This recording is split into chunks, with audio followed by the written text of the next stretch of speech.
నోరూరించే కమ్మని ఉసిరికాయ పచ్చడి చాలా ఈజీగా అరకిలో ఉసిరికాయల్ని 2-3 సార్లు శుభ్రంగా కడిగి పొడి బట్టతో తుడుచుకొని అరగంట సేపు ఆరబెట్టుకోవాలి. అరగంట తర్వాత ఇలా కత్తితో లేదా ఫోర్క్తో ఘాట్లు పెట్టి పక్కన పెట్టుకోవాలి. కడాయిలో 1/2 కిలో వేరుశనగ నూనె లేదా నువ్వుల నూనె వేసుకొని నూనె కాస్త వేడెక్కాక ఆరిన ఉసిరికాయల్ని ఇందులో నెమ్మదిగా వేసి 2-3 నిమిషాల పాటు ఇలా జస్ట్ కలర్ మారే వరకు వేయించుకొని ప్లేట్లో పక్కన పెట్టుకోవాలి.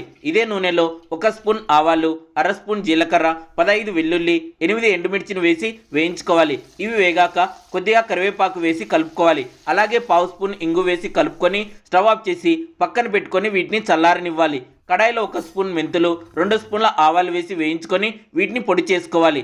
తడిలేని ఒక బౌల్లో చల్లారిన ఉసిరికాయల్ని, 40 గ్రాముల ఉప్పు, 50 గ్రాముల కారం పొడి, ఆవాలు, మెంతుల పొడి, కచ్చా పచ్చగా దంచుకున్న 6-7 వెల్లుల్లి వేసి బాగా కలుపుకోవాలి. తర్వాత ఇందులోకి చల్లారిన పోపు మిశ్రమాన్ని వేసి కలుపుకొని తర్వాత 2 నిమ్మకాయల రసాన్ని వేసి బాగా కలిపి మూత పెట్టి 3 నుంచి 5 రోజుల పాటు ఊరనివ్వాలి.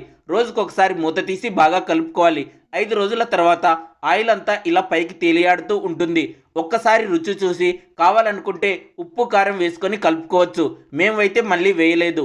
ఈ పచ్చడిని ఇలా ఒక గాజు సీసాలో స్టోర్ చేసుకోవాలి. అంతే అండి, ఉసిరికాయ ఊరగాయ రెడీ.